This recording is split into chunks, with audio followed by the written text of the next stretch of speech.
10. You are still committed to start. 6, 5, 4, 3, 2, 1, and 2024 সালের 5ই June মহাকাশের উদ্দেশ্যে রওনা দিয়েছিলেন সুনিতা উইলিয়ামস।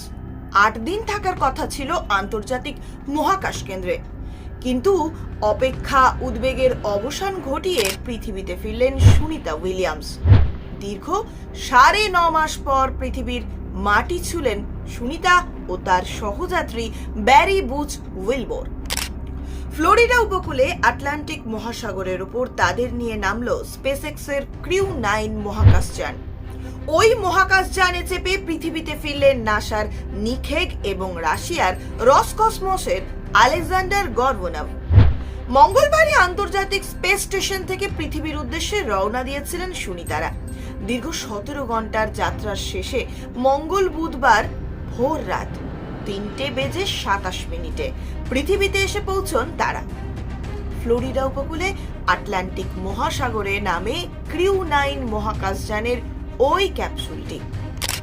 নিরাপদে অবতরণের জন্য নির্দিষ্ট দূরত্ব থেকে প্যারাশুট দিয়ে ঝুলিয়ে নামানো হয় সেটিকে। সরাসরি জলে অবতরণ করে ক্যাপসুলটি। আগে থেকেই সেখানে অপেক্ষা করছিল স্পেসএক্সের জাহাজ। তারাই মহাকাশচারীদের উদ্ধার করতে হাত বাড়িয়ে দেয়। সেই সময় সকলের নজর ক্যাপসুলের উপরেই ছিল। কখন মহাকাশচারীরা বেরিয়ে আসবেন অধীর আগ্রহে অপেক্ষা করছিলেন সকলে। এর ঠিক পরেই ক্যাপসুল থেকে বেরিয়ে আসেন সুনিতা। হাসি মুখে উদ্ধারকারীদের হাত ধরেন তিনি। অনুরাগীদের উদ্দেশ্যে তিনি থামস আপও দেখান। গত বছর জুন মাসে বোয়িং স্টার লাইনার মহাকাশে চেপে অভিযানে গিয়েছিলেন সুনিতা এবং ব্যারি। অভিযান 8 দিন চলার কথা ছিল, কিন্তু তারপর থেকে 9 করে 9.5 মাস কেটে যায় এরকম ভাবেই। মহাকাশযানটি বিকল হওয়ায় মহাকাশেই আটকে পড়েন সুনিতা আর ব্যারিরা।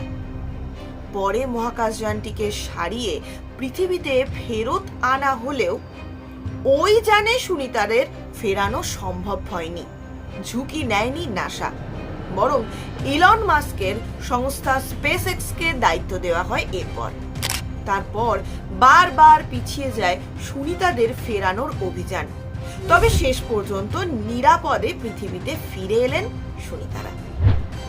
সুনিতার ফেরা নিয়ে কার্যত প্রহর গুনছিল গোটা পৃথিবী। তিনি নিরাপদে ফিরে আসায় ভারতেও বেশ খুশির আমেজ। প্রধানমন্ত্রী নরেন্দ্র মোদী একদিন আগেই সুনিতাকে নিয়ে মুখ খুলেছিলেন। তিনি জানিয়েছিলেন সুনিতাকে তিনি চিঠি লিখেছেন। মহাকাশে সুনিতার অনন্য কীর্তিতে ভারত যে গর্ববোধ করছে তাও জানান। ভারতীয় বংশোদ্ভূত সুনিতার প্রত্যাবর্তনে খুশির হাওয়া সর্বত্র। সুনিতাদের এই অভিযান আগামীতে মহাকাশ গবেষণার পথ আরও প্রশস্ত করবে বলে মনে করছেন বিজ্ঞানীরা।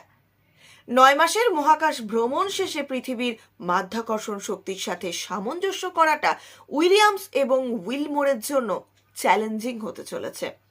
এই মিশন শুধু তাদের জন্য নয়, বরং ভবিষ্যতে মহাকাশ অভিযানের জন্য একটা গুরুত্বপূর্ণ অধ্যায় হয়ে থাকবে।